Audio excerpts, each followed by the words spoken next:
Good morning. I'm Pat Living with the Department of Health and Social Services and your moderator for the COVID-19 update for Tuesday, November 10th. We are joined today by the Minister of Education, the Honourable Tracy-Anne McPhee, and the Yukon's Chief Medical Officer of Health, Dr. Brendan Hanley. As usual, we have with us our sign language interpreter, Mary Thiessen, and André Boursier from French Language Services Directorate to provide translation. Following our speakers, we will go to the phone lines for questions from reporters. We will call you by name, and you will each have 2 questions. Before we begin with our speakers, I would like to verify that everyone can hear us. If any of the reporters are having a problem, please email ecoinfo@gov.yk.ca. Minister McPhee? Thank you very much, Mary. Pat, thanks so much. Thank you, everyone, for joining us today. I'm pleased to be here with Dr. Hanley on the traditional territory of the Kwanlundan First Nation and the Ta'an Kwachan Council. Our government continues to manage the impacts of COVID-19 and the pandemic based on Dr. Hanley's recommendations and guidelines. We are fortunate here in the Yukon. Thanks to the efforts of all students, families, educators, school staff, and community members to stay vigilant and to follow the Safe 6, our communities have kept the spread of COVID-19 to a minimum. This has allowed us to keep our schools open and continue face-to-face learning for all students, keeping our classrooms as normal as possible for the vast majority of our students. As I'm sure you know, many jurisdictions across Canada continue to face significant challenges due to COVID-19. We have had to grapple with significant adjustments to the way that we provide learning for ours. They have had to provide significant adjustments for how they provide learning to their students, and some schools have even had to close. Since the start of the school year, we have been continually monitoring and assessing the changes that we have had to make to meet the health and safety guidelines for Yukon schools. Central administration is working with school administration to ensure we understand the impact of this school year and any concerns are being addressed. The Office of the Chief Medical Officer of Health has also been monitoring activities here and across the country and continue to provide our government with advice. Dr. Hanley and his team have been working to update the health and safety guidelines for Yukon schools, and he will share more details about that in a moment. As we approach the middle of the first semester and look ahead to the second semester, I want to provide some updates on our decisions and continued work for the remainder of the school year. Together with school administrators at F.H. Collins, Porter Creek, and Vanier Catholic Secondary Schools, and with support from the Office of the Yukon Chief Medical Officer of Health, Central administration staff have been exploring options for returning grades 10 to 12 students to full-time face-to-face classes while following the health and safety guidelines. This is truly complex work and has required assessment of many different factors, including spacing and facility needs, additional staff needs, impacts on school busing, and maximizing course options for students. Through this process, it has become clear that under the current health and safety guidelines, we do not have the adequate spacing or staff resources to accommodate a full-time return to class for grades 10 to 12 students here in Whitehorse. To accomplish all grades 10 to 12 students in class full-time under the current health and safety guidelines would require multiple off-site locations or at least 3 satellite-style high schools. We know, based on the resources and the staffing needs at other smaller high schools in Yukon, that this is simply not feasible. For example, Watson Lake Secondary School, one of our smaller rural schools, requires approximately 15 school staff to support their 80 students. If we were to establish several satellite high schools for grades 10 to 12 students in Whitehorse, we would be looking at accommodating up to 900 students and between 35 and 60 additional staff to support them. The additional qualified staff to return these students to full-time under the current health and safety guidelines are simply not available. This is the reality across the country. And I want to be clear, it is not that we don't have the funding for dozens of additional staff. The staff are just not available. In addition to a lack of educators for additional high schools, we would need to use off-site locations that may not fit the needs of an effective learning environment. We would also need to reduce course options, including eliminating elective courses for these students. This would not be in the best interests of our students. And as a result of these considerations, we have determined that grades 10 to 12 students will remain on their current schedule for the remainder of the school year, with additional supports to ensure all students are successful with the blended learning instruction models. The health and safety of our students and our staff and our communities must remain the first consideration in every decision we make this school year. We have seen across the country that COVID-19 virus is not going away. And we need to remain vigilant in following the advice and recommendations of our public health officials. Our current programming is the best way to ensure that we can provide course options and individualized timetables to prepare our high school students for their unique future, education, and career paths. While 10 to 12 students are only in the class part-time, they remain on a full-time learning program. We know that this is working for some students and that it is very challenging for others. We are committed to providing additional resources to ensure those who need support in their learning receive it. We will be working with school administration at these 3 high schools, Yukon First Nations, school councils, and the Yukon Teachers Association to hear their feedback on additional supports that are needed. We will also be launching our second Learning During COVID-19 survey later this month. It will help ensure we hear feedback from students, families, and school staff on the supports that they need to be successful on this learning schedule. Examples of supports that we will invest in to support these students include additional staffing to support student needs, supports for teaching successful work and study skills for students, success coaching, more in-class time for students identified as needing additional supports, tutoring options, increased online tools and supports, and increased capacities at study halls to accommodate additional students for longer periods.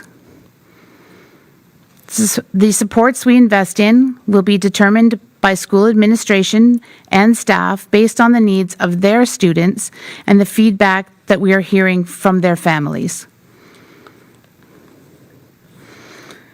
To date, we have invested or committed over $3 million in federal funding to provide additional supports for students, support continued learning and flexible learning, and for increased health and safety measures like extra custodians and sanitization. We look forward to continuing this work and providing updates as we identify these additional supports for our grade 10 to 12 students this school year.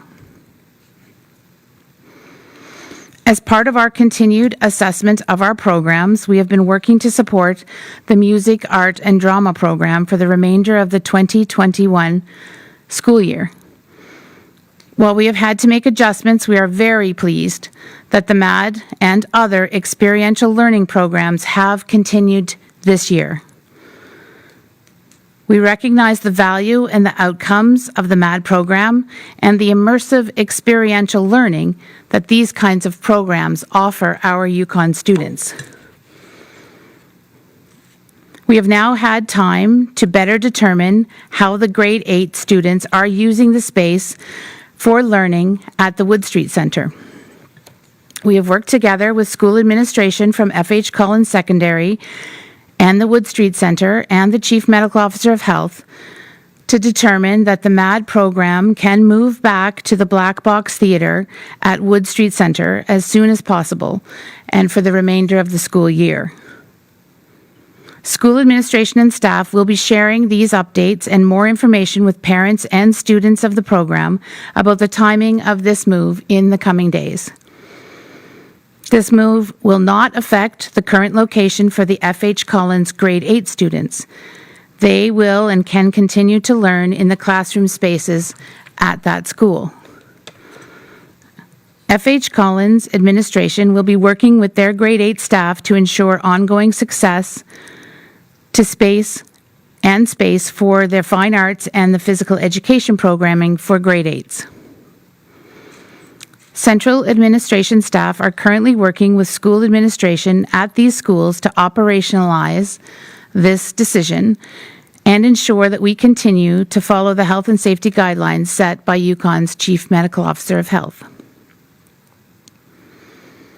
We have now been provided the program plan for the semester for the MAD program, and we understand that that program intends to hold a final show. If needed, we will work with the MAD program to find a larger space to put on this final show. School administration will provide further updates to their school community on the operational plan to ensure that students and families are aware of any impacts to their current schedules. The last thing I would like to touch on is busing. Our school bus system has also been impacted by the realities of this pandemic. We've had to make adjustments to ensure that students can be bused to school and home in accordance with the health and safety guidelines provided by Yukon's Chief Medical Officer of Health. To date, we are busing up to 1,900 students. However, the pandemic has reduced the capacity of our school buses and led to some challenges for families in and around Whitehorse. I'm pleased to share that the 3 additional school buses that we have ordered have arrived in the territory. The buses are being inspected to ensure that they are safe to operate. Additional bus drivers have been hired and trained so that as soon as the buses are certified for use, we can get them on the road to help pick up Yukon students. We will work to ensure that these additional 3 buses are used for the maximum benefit of Yukon students. We continue to work with families to address their busing concerns, and we look forward to the increased capacity that these buses will bring to our system. Thank you very much, everyone, for your attention today, and I'm looking forward to answering your questions. Dr. Hanley? Merci, thank you, Minister McPhee. Good morning. Bonjour tout le monde.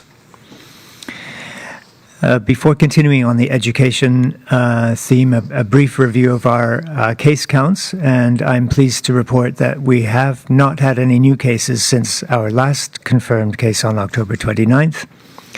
And as of today, we have only 1 active case, with 21 having recovered. As Minister McPhee indicates, we have been working side by side with the Department of Education since the early summer to ensure that our kids make it through this pandemic while preserving their mental health, their physical health, and their learning potential as intact as they can achieve. I understand the stresses of being a parent and the anxiety that many of us faced as our children returned to school. It has been a difficult transition over the past several months, but just as Yukon is in a good place right now, so are our schools. There's still lots of the school year to go, but to date, we have seen no cases in any schools in Yukon and no cases that have been linked to schools or school staff. That's not surprising, as the experience of other jurisdictions is that cases in schools are closely connected to the number of COVID cases in the community. I'm confident that as long as we remain successful in keeping Yukon cases to a minimum, likewise, we will be able to keep COVID numbers in the schools to a minimum. But success to date does not mean that we can relax. We're still facing many challenges related to the pandemic. As Minister McPhee spoke to, our kids have been going through constant changes this school year, and staff and school children alike have been adeptly adjusting to the present version of normal. As you know, in order to meet health and safety requirements and to reduce our overall risk of COVID exposure, students in grades 10 to 12 were switched to a different learning schedule that minimized the number of students in the hallways, classrooms, and common areas. As in all aspects of the pandemic response, we have had to find that middle way where we protect our students and staff from COVID risk while ensuring that their ability to thrive in the learning environment was supported as much as possible. We have had to take extra precautions due to the pandemic, which has meant flexible learning to reduce traffic flow in schools, to limit interactions between students, between staff members, and between students and staff. These changes have left a lot of parents and children and teachers wondering when things will go back to normal. With the pandemic continuing as a threat, especially as cases increase across the country, we must remain vigilant with our precautions. We have seen here, even recently, how easily COVID can swoop into our lives. To keep our schools open, we must continue a COVID-adapted, different approach to learning. As we move further into the school year, we are in the process of updating the health and safety guidelines for all K-12 students. These newly updated guidelines include changes to physical distancing recommendations within the classroom, as well as adding clarity to the use of masks in areas outside of the classroom where physical distancing is more difficult to maintain. The requirement of physical distancing will be changing to 1 meter within the classroom between students. And masks will be not just recommended, but required in common areas. These areas include hallways, cafeterias, libraries and corridors, among other common spaces shared in schools. The Department of Education continues to keep a close eye on the changes and how students are adjusting. And that upcoming learning survey will be so important to inform how students and staff and parents are all coping. The priority is still providing the students and teachers with the resources they need to succeed and to do so safely. I understand the concerns that parents have been voicing. I hear them not just as CMOH, but also as a parent that wants the best learning environment and outcomes for my own children. Right now, we need to keep reminding ourselves that our focus is centered on maintaining the health and safety of students, teachers, and the broader community. With the right supports, our kids can accomplish great things when faced with new circumstances and even new opportunities, just as we are seeing in these extraordinary times. Even so, we have to recognize that our children are experiencing these new ways of learning very differently. Clearly, many children are adapting well and even finding new rhythms they have never found before. But others are struggling more with the flexible learning schedule. If that sounds familiar to you, I hope you will be able to access the various pillars of support just identified by Minister McPhee that can or will help those who may be finding this transition difficult. In this pandemic, it's hard to predict the future. The next few months could change, and we may need to adjust once again. But we have been working closely with the Department of Education to ensure that all students and teachers are given the support they need as we continue to navigate these unfamiliar waters. On Saturday, Dr. Bonnie Henry addressed BC residents with newly imposed restrictions to slow the increase of COVID-19 cases in BC, particularly in the Lower Mainland. The new orders were put in place to combat the recent accelerated growth of cases in this area. All residents living in the two affected health authorities, Vancouver Coastal and Fraser Health Regions, must abide by the following. They are not to socialize with anyone outside of the immediate household, and this overrides the previous recommendation to stick to a small social group, known in BC as the Safe Six, and not to be confused with our own Safe Six guidelines. Outdoor gatherings and gatherings in restaurants are no longer permitted. Weddings and funerals may only be attended by the immediate household present. Travel to and from the affected regions or within these two health authorities is highly discouraged unless essential. And these areas include well-known and popular areas to visit for Yukoners, such as the city of Vancouver, Richmond, Burnaby, White Rock, Surrey, and others. So what does this mean for Yukoners? BC is clearly attempting to slow the spread of COVID-19, specifically within the areas highly affected in these Metro Vancouver locations. Since we remain for the time being bubbled with BC, these newly imposed restrictions will affect us to some extent.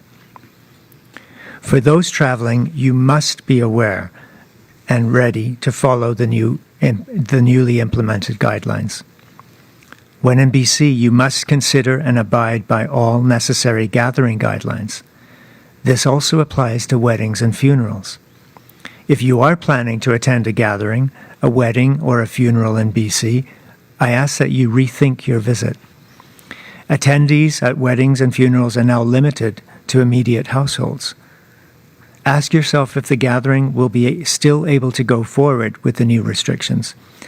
Are you able to attend virtually, or will the gathering be rescheduled? More than ever, we need to be as safe as possible. This may mean delaying a trip or making other arrangements. Although we are in a bubble with BC, we have to recognize that the risk of exposure to COVID while traveling to the Lower Mainland is higher than it was during the summer months. While the interior and the island remain relatively unaffected, traveling to the Vancouver area will require extra caution. The restrictions I just mentioned are currently in place for 2 weeks. This timeline could be extended. With the holidays upcoming, these new restrictions may need to be reviewed before any travel occurs. For people returning or coming back to Yukon, you need to take preliminary precautions. Before returning back to Yukon, it's critical to take deliberate steps to reduce your risk of exposure to COVID before your travel date. This is accomplished by closely abiding by current provincial guidelines wherever you are. In particular, rehearse and practice the Safe Six. Physical distance when in a public, and in addition, wear a mask wherever recommended or required. Practice proper hand hygiene, avoid social gatherings, and stay home and away from others if you're feeling ill. If you are coming back to Yukon from BC, particularly from the more affected areas in the Lower Mainland, lay low, monitor yourself for symptoms. Practice vigilant physical distancing, wear a mask in public, and be sure to self-isolate and get tested for any symptoms at all that match the assessment criteria. Wherever you have been outside Yukon, if you are informed by anyone that you may have been in contact with someone with COVID, please call Yukon Communicable Disease Control or your community health centre if you're in rural Yukon. With all our advice about travel to and from BC, we remain overall in a good position. With only one active case in Yukon, our public health capacity remains robust, our healthcare capacity is ready. I sense that people, by and large, are doing the right thing to maintain COVID precautions. Thus, at this time, we will not be changing our bubble with BC, but I assure you we will continue to monitor closely. Again, we can't predict what will come over these next few weeks. You must keep up to date on BC updates before any travel or hosting any visitors. This is a time to remain alert and vigilant. But as long as we take the necessary measures to reduce our exposure, we will be in the right place. Well, holiday lights are being hung and decorations are coming out and the holiday hustle and bustle is beginning. It's certainly a time that's joyous for many of us. And as we begin setting up decorations in houses and buying presents from the local shops, we need to discuss what this holiday season will look like. When the pandemic first began, we remained hopeful that things could return to a place where we would be able to celebrate in a fashion that had few COVID-dependent guidelines in place. However, we all now surely realize that the holiday season will not be as usual. This doesn't mean the holidays are cancelled, but instead we have to get creative. With Thanksgiving and Halloween, Yukoners rose to the occasion. We hosted gatherings outdoors around a crackling fire, raised glasses in a cheer via Zoom, and handed out sweets from a safe distance. We have proven time and time again how we can adjust and react accordingly. This holiday season will allow us to shine in how we celebrate with COVID guidelines in place. I know that in normal times, many of us would either be traveling or having loved ones come to us for the holiday season, especially those with children in university or college outside. COVID does not mean they can't come home for the holidays, but in some cases, it is worth considering if this is the right time to travel. For some, it may be better to wait for the next opportunity in spring or summer, where circumstances may be more friendly for travel back and forth. For students who are planning to come home for Christmas, or for Yukoners who are hosting family from outside of the territory, I ask that you be cautious and abide by the following guidelines during this holiday season. If you're coming home from outside Yukon for the holidays, reduce your exposure before traveling. As mentioned a little while ago, follow carefully all provincial guidelines. Avoid social gatherings. Get tested and self-isolate for any COVID-like symptoms that may occur. Avoid unnecessary outings to meet friends or going to restaurants and bars. This will help reduce your overall risk before you get on the plane to come home. Once home, you will need to self-isolate if you are currently residing anywhere outside of British Columbia, Northwest Territories, or Nunavut. Plan your stay around when your family is off from work or school. Once you leave Yukon to return to school, if your family has been self-isolating with you, your family will need to carefully self-monitor for symptoms. When you are traveling, bring hand sanitizer, wear a mask, and maintain distancing measures while waiting for your flight. If you plan to come home for the holidays, remember it's essential to read the COVID guidelines on yukon.ca before coming home. Now, if you're planning to go to BC to meet family from a different province, make sure once you return to Yukon that you self-monitor and again, keep a low and careful profile. Stay home and avoid going to gatherings or highly trafficked public places. Even though you will not be under order to self-isolate, it is crucial that you follow the same general measures as you would have if you had traveled outside of the bubble. Consider yourself as under voluntary self-isolation measures. We all need to be wary of the risks when we are traveling. This is something that as Yukoners we need to take seriously. If we don't, there could be substantial repercussions to our actions. We have seen the country's case count rise steadily upwards. When we travel without due caution, we are increasing the risk to our community. Once back, we need to be aware of the added risk. But for all Yukoners, even with an additional risk of importing cases into Yukon from the surging cases in the rest of the country, we all have a role to play in limiting the effects. We can easily tolerate introduction of COVID cases into Yukon when those cases remain limited to 1 or 2. It is the outbreak scenario, the spread to multiple individuals that gather for a party or in a work setting or for a funeral or a ceremony that we could see a major setback for Yukon. Cases will always have a chance to enter Yukon, but we have control over what happens when a case does come in. That part is up to all of us to manage.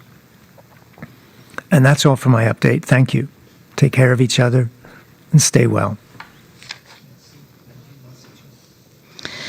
Thank you. We'll now go to the phone lines, and we'll start with Luke from CKRW.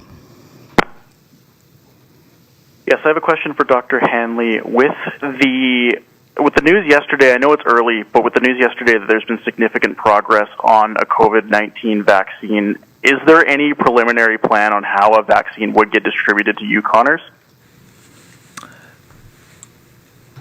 Yeah, thanks for that question. We are planning for many different scenarios right now, including possible delivery of the early vaccines as early as the first quarter of next year. So, but with the Public Health Agency of Canada, with the Canadian Immunization Committee, which is a jurisdiction-wide representative group of vaccine representatives, of which we are a member, and with all of our with all of the people that need to be in that decision making here in Yukon, we are, I would say, quite intensely preparing for various possibilities and really putting those preparations in place. It's too early to say which vaccines will be the most appropriate for our populations.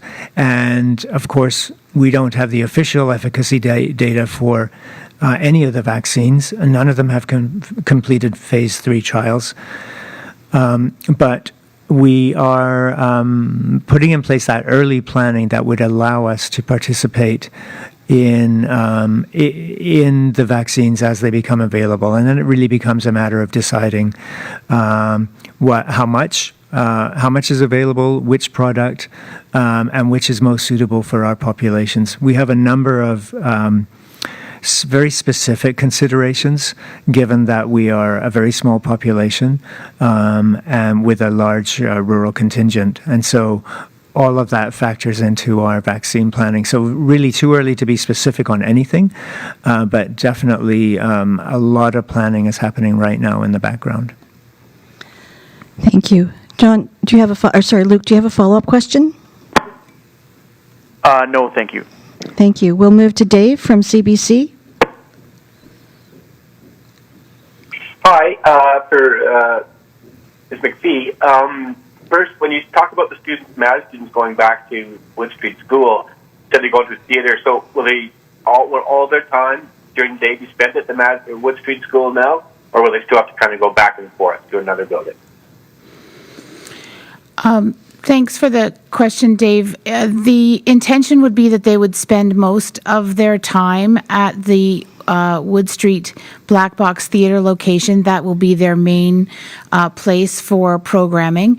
But their programming, of course, will be determined by the teachers. And they have been taking some field trips, those kinds of things, as I am aware. And they've been doing some learning outside of their current school location. So that'll be up to them. But they will be, their headquarters will be at the Black Box Theatre in the Wood Street building. Thank you. Follow-up question, Dave? Yeah, just one, and thanks for that. And so what led to the department's decision to let the kids move back to that school? Yeah, it was based on our continual assessment of what was happening with those students and with other experiential programs, and in particular with the grade 8s that are housed currently. The grade 8s from FH Collins, as you might know, are attending that school for their full day learning. And once we could determine how those spaces were best being used, it was determined that the black box space in that Wood Street School was not being used to its full capacity by the grade 8. So the opportunity for us to explore whether or not the MAD program could return to that space, and in consultation with the Chief Medical Officer of Health and how many students could be in that building and the way the space is being used and students moving around, was determined that that would be a safe option. Thank you. We'll move now to Claudiane, Radio-Canada. Yes, for Minister of Education, Tracy-Anne McPhee, just wondering, so you said $3 million had been spent out of the $4.6 provided by the federal government. I was hoping to have a little bit more details as to exactly how that money was spent. Sure. We have either spent or committed up to about $3 million of that. As of the numbers that I have here are from November the 9th. There's about a little over $703,000 spent on things that we would classify as health and safety, extra custodians, sanitization costs, ventilation costs, sanitization on busing, on school buses, and then health and safety training for school staff, and for health and safety training for teachers on call, or what's known as substitute teachers. We've spent or committed a little over $1.3 million for what's considered continued learning, so adapting the K-12 programming, moving classes or students from one location to another, special services pay for principals and teachers, school staff to support programming adaptations, and additional transportation costs. About $907,000 on additional supports for students as of November 9th. Some funding to student support services. We've focused on trauma-informed instruction. The virtual study hall costs were calculated here. Additional support costs for school staff to support student learning and tutoring. And about just under $100,000 spent on flexible learning, so focus on IT, technology, on curriculum training, whether it's Zoom costs or communications, IT infrastructure costs, and I think that's about the best breakdown I can give you just now. If you have further questions, we can address them. Thank you. Another question, Claudiane? Sure, this was pretty detailed. Thank you. How will the extra support that you're proposing for students who are not doing as well in the part-time setting, how will that support be determined, and where or how will you put the funding in place to provide for that extra time, perhaps from teachers? Thanks for that. The question about individual learning programs, and I guess I want to be really clear. We know that the current 10 to 12 situation is working for some students, but we want to focus on the students for which it is a greater challenge.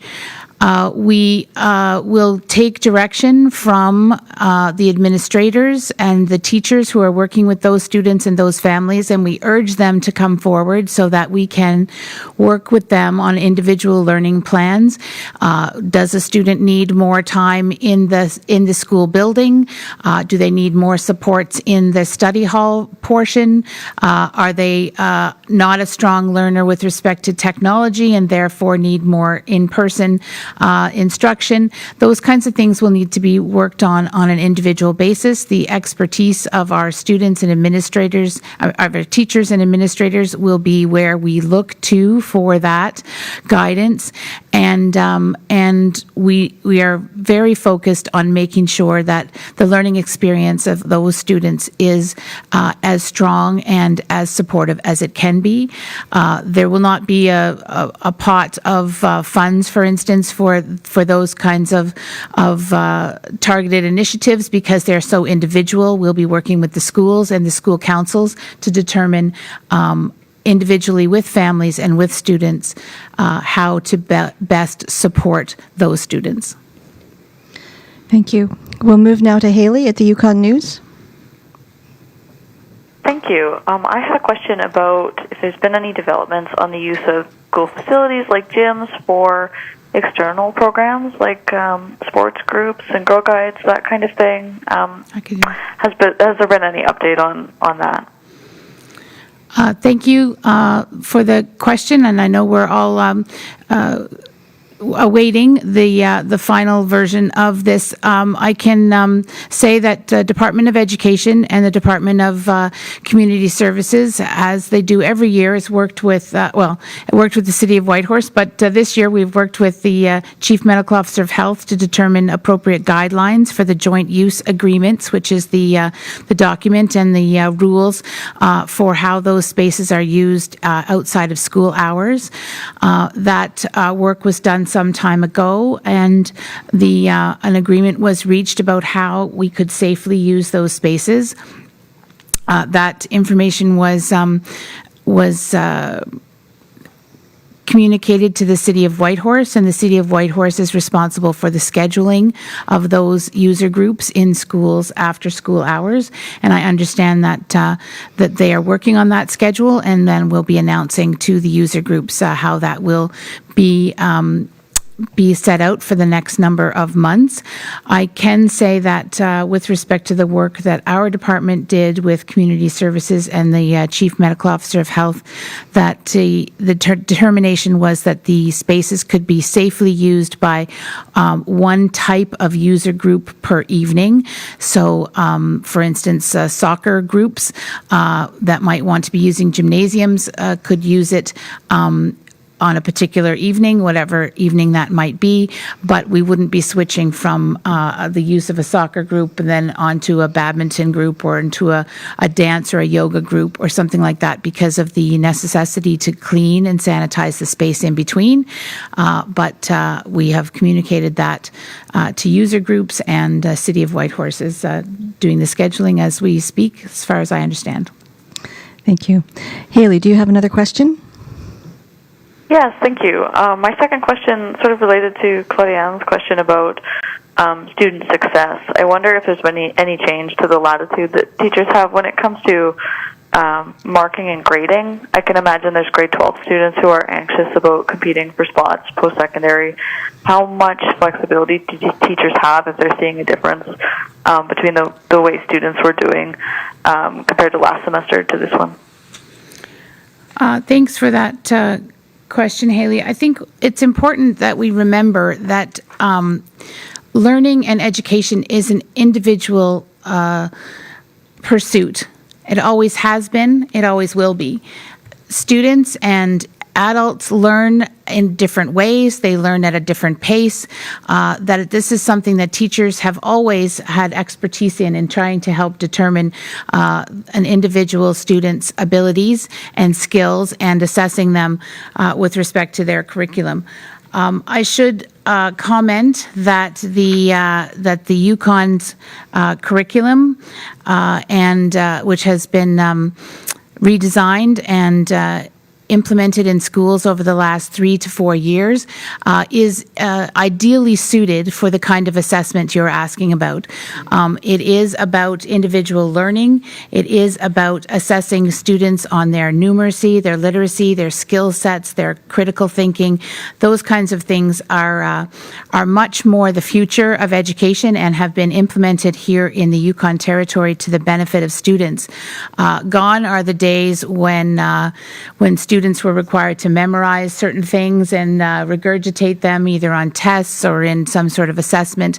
It's really about determining how students are being assessed and achieving these competencies, which will lead them into their future. Thank you. We'll move now to Gabrielle, Whitehorse Star. Hi, I'm going to repeat the question. I know that we've done this almost every week, but I know a lot of people are looking at the numbers from BC and are wondering why not just close the border? Why not require self-isolation again? So, Dr. Hanley, maybe you could speak to that again. Yeah, sure. I'm happy to speak to that, and of course, that's a question that we come back to all the time as well, because it's a very important question, and again, the overall goal is to for us, our pandemic response goal really is to be to achieve that protection against COVID and to minimize the transmission and the potential serious impacts of COVID, while minimizing societal disruption. And that minimizing societal disruption is an equally important goal. So that's why we're always trying to look and relook and examine that right balance. So having that open door in a way with BC is one of those ways to redress that balance and to maintain and promote societal functioning by having that stimulus to economic activity, by having the ability to visit and travel, by having easier flow of goods, by supporting the aviation. I mean, there are so many factors that are part of that package of having that open border with BC, but at the same time, we maintain self-isolation to other areas as kind of that again of taking on that reasonable protection versus reasonable openness. So, in light of the increasing activity, it certainly does theoretically increase the risk of COVID introduction into Yukon, but we also know that that introduction risk is mitigated or reduced by the overall reduction in travel. So there is not as much travel as there was in the summer, probably about half as much. So again, there's a kind of a natural mitigation of that introduction risk. And as I said, we are and will always deal with introduction risk. There is always the risk of cases coming in, people with COVID coming into territory, and that's okay. It's what we do with that risk to minimize minimize the risk of one case becoming an outbreak, which is why we continually refocus. So when we look at the equation, yes, we are looking at an increased number of active cases, and potentially we will see that number continue to escalate. We're all hoping, along with BC residents, that these measures aimed at the Lower Mainland will help to bend that curve and to get things back under control. But we are watching. But the other important thing is that BC is still in quite a different place from other jurisdictions. The BC cases are still, the majority of cases are linked to known cases and outbreaks. And so we have confidence in their public health capacity. And at the same time, on the flip side, we continue to have confidence in our own public health capacity. We have only the one active case. We have good surge capacity in our public health ability to contact trace. We have good testing capacity, and we continue to maintain that good testing capacity. And we continue to have that acute healthcare surge capacity. So we are, and And the other factor is, again, knowing that there has been this risk of introduction from BC, we have not had any cases that can be attributed to the BC bubble arrangement. So all to say that we're still doing okay, and we still continue to closely monitor. And it comes back to individuals to do the right thing. Thank you. A follow-up question, Gabrielle? I was hoping you could elaborate for a moment on how that risk is assessed when reevaluating the open border with BC. It sounds like we're not seeing a lot of BC residents come up to the Yukon at all at this point in the season, and is that part of that risk assessment? Yeah, we do. We do actually monitor through, because we have border controls. We monitor who comes in by air and by land. So we actually look at those numbers. We have roughly 200 people coming in from BC a day at the moment. I believe the numbers are around 200, and about half of those are Yukon residents, and and the rest are split between BC residents and those coming through BC, but who are from other jurisdictions and who would be under self-isolation orders. So there is a mix. A large proportion is Yukoners who are going to BC and coming back again. Again, that places an onus on Yukon individuals to do the right thing. So we look at those numbers, and we also look at active case numbers, and then do calculations of risk of any risk of people coming across with COVID, based on those those calculations.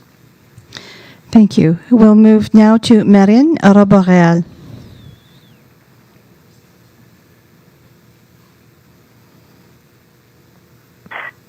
Oui, bonjour.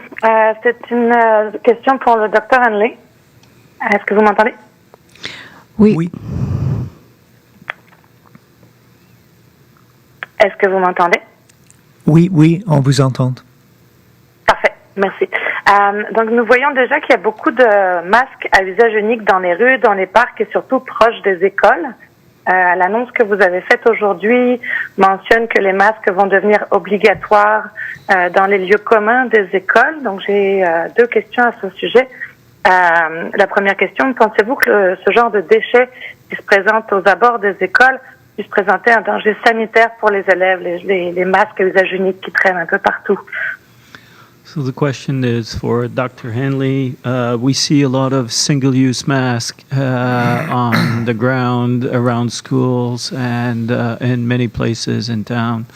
Do you think that this, and now you're saying that more of these masks will be used, do you think that these masks lying around pose a health threat to the population? Merci. C'est un problème de voir les déchets, les masques un peu partout, et on a des soucis que ça peut accumuler. J'encourage, et avec les nouveaux recommandations et les nouveaux conseils pour les masques, on espère qu'on peut travailler avec le département et avec la population de bien garder les masques, d'utiliser les masques réutilisables, et de minimiser l'usage de masques, les masques pour une utilisation seulement. Donc peut-être on va être plus sage à gérer l'usage de masques, et peut-être c'est une formation pour nous tous. Par rapport à la risque, on peut toujours pas dire que ça pose pas un risque. C'est mieux de pas toucher les masques qui sont dans la rue. Ça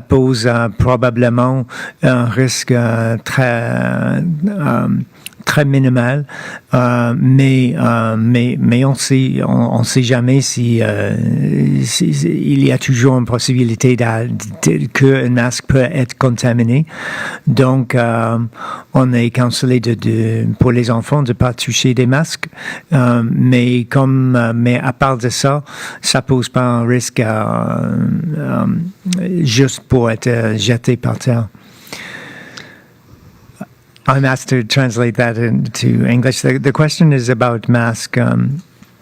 If we are moving to a school requirement, will we see more masks being thrown away and lying around? And I agree that's an environmental problem. It's a problem we need to address as a population and to be better informed and cultivate that habit of properly disposing of disposable masks.